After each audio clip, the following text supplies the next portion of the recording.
세균에 접촉이 되게 되면 사람들이 질병으로 고통을 받게 됩니다. 그리고 내가 접촉한 세균 때문에 다른 사람들에게도 나쁜 질병들을 전염시킬 수가 있지요. 나쁜 것을 접촉하게 되면 자기가 나쁘게 되고 남도 나쁘게 될 뿐 아니라 갈수록 악화됩니다. 점점 더 깊은 수렁에 빠지게 되는 것이죠. 그런데 사람이 예수님과 접촉을 하게 되면 가장 좋은 상태로 회복이 됩니다. 사람을 만져주시는 예수님의 그 손길은 위로하시고 힘을 주시고 고쳐주시는 손길입니다. 이 하나님의 손길은 낙심하고 침체되어 죽고 싶어 하던 하나님의 사람들에게 회복의 은혜를 베풀어 주시는데 만져주심을 통해서 회복시키시는 장면들이 종종 보여집니다. 죽기를 작정했던 엘리야를 하나님의 천사가 만져주시고 또 생을 포기했던 엘리야도 하나님께서 만져주시니까 다시 일어나게 됩니다.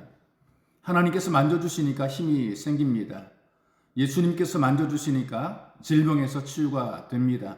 용기를 얻게 되고 담대해지게 됩니다. 다시 회복이 되는 것이죠. 그런 의미에서 제가 여러분들에게 하나님 말씀을 소개해 드립니다. 구약성경 열왕기 상에 19장 7절부터 8절까지 말씀을 제가 여러분들에게 소개해 드리도록 하겠습니다. 여호와의 천사가 또 다시 와서 어루만지며 이르되 일어나 먹으라. 내가 갈 길을 다 가지 못할까 하노라 하는지라. 이에 일어나 먹고 마시고 그 음식물에 힘을 의지하여 40주 40야를 가서 하나님의 산 호렙에 이르니라. 이 천사를 통해서 하나님의 손길을 경험했던 엘리야는 포기해버렸던 사명을 끝까지 감당하게 됩니다. 그리고 하나님을 위해서 뭔가 내가 일할 수 있다는 것 자체가 얼마나 커다란 복인지 모릅니다. 여러분, 우리가 주님과 접촉할 수 있는 예배가 준비가 되는 것도 커다란 복입니다. 또 일할 수 있는 직분이 주어진 것도 커다란 복이고요. 내가 무엇인가 역할이 있고 섬길 수 있는 교회가 있는 것도 놀랍고 은혜로운 복입니다.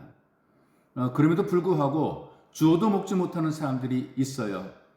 좋은 것을 주어도 사용하지 못하고 점점 깊은 수렁 속으로 빠져 들어가게 되는 것이죠. 그런 의미에서 내가 앉을 수 있는 자리가 있는 것이 복이고 내가 할 수 있는 일이 있다는 것도 커다란 복입니다. 왜냐하면 예수께서 만져주신 사람, 하나님께서 어루만진 그 사람들을 보게 되면, 접촉해 주신 사람들을 보게 되면 그들이 전부 다 회복이 되었고요. 회복이 된 사람들은 회복된 상태로 그냥 그대로 있었던 것이 아니라 그리스도의 증인이 되고 하나님의 증인이 되고 하나님의 일을 하는 주님을 섬기는 자로 쓰임받게 되는 것을 봅니다. 그래서 예수께서 만지시니까 회복이 되는데, 회복의 목적이 어떤 것인가? 섬기기 위해서입니다. 하나님의 일을 하기 위해서입니다. 여러분과 저가 병도 낫고 건강해야 됩니다. 그런데 건강해져야 될 목적이 더욱더 분명한 것이죠. 여러분들이 부유하게 되기를 소원합니다. 부유하게 되어야 됩니다. 그런데 왜 돈을 그렇게 많이 벌어야 되는지 목적이 분명해야 됩니다. 어떻게 쓸 것이며 어떻게 살 것인가, 어떻게 쓰임받을 것인가, 목적이 분명한 게 좋습니다. 자녀들이 공부를 잘해야 됩니다. 그런데 공부를 잘하는 목적도 분명해야 됩니다. 쓰임받는 삶을 위해서입니다. 요즘 교회의 가치관도 많이 흔들리는 경우들이 있어요. 하나님 앞에서라고 하는 이 근본적인 삶의 가치가 무뎌지고 있단 말이죠. 물질적인 것, 쾌락적인 것, 자기 중심적인 소위 말하는 우상이 사람들의 삶의 자리에 들어서게 됩니다. 너희는 먼저 그의 나라와 그의 의를 구하라는 말씀, 이건 옛날 말이 되어버리고요. 지금 누가 세련된 옷을 입고 영양가 있는 음식을 먹으며 좋은 집에서 살고 잘 놀고 잘 다니는가, 여기에 마음을 빼앗깁니다.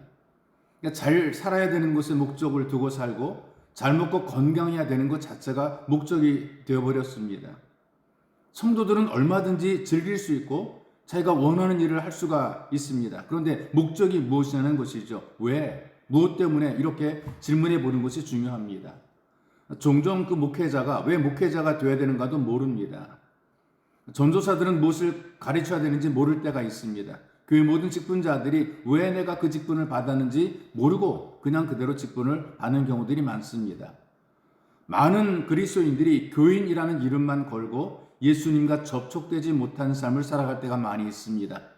자기 기분에 따라 움직이기는 하지만 성령님의 터치를 거절합니다. 이를테면 머리를 쓰다듬어 주려고 할 때 슬쩍 머리를 이렇게 빠져나가는 그런 아이들이 있거든요. 이것처럼 성령께서 우리를 어루만지시려고 할 때 우리는 슬쩍 피해버립니다. 도덕적이고 상식적이며 영적인 가치관보다 세상에서 요구하거나 세상에서 추구하는 그 흐름을 따라서 빠져나간단 말이죠. 여러분과 제가 예수 믿고 구원받게 된 것은 섬기기 위해서입니다. 회복이 된 것은 사명을 감당하기 위해서입니다. 예수님과 접촉됐던 많은 사람들이 모두가 즐거이 자기에게 주어진 사명을 감당했습니다. 예수님의 손이 여러분을 만져주시고 하나님께서 여러분들에게 손대시면 회복이 되고 새롭게 됩니다. 예수께서 만져주시면 낫지 못할 질병이 없습니다. 영혼이 주눅들었거나 육체가 병들고 피곤하다면 우리는 더욱더 간절한 마음으로 예수님의 만져주심을 기도해야 됩니다. 바로 그 주님의 손이 만져주시면 회복이 되고 건강해지게 됩니다. 예수님과 접촉이 되게 되면 생생하게 회복이 됩니다.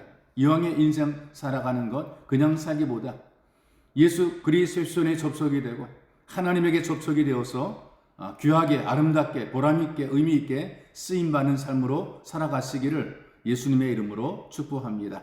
참으로 존귀하신 주님 감사합니다. 우리 이 땅에 살게 하시고 예수 믿고 구원받은 존재로 살아갈 수 있도록 도우시니 고맙습니다.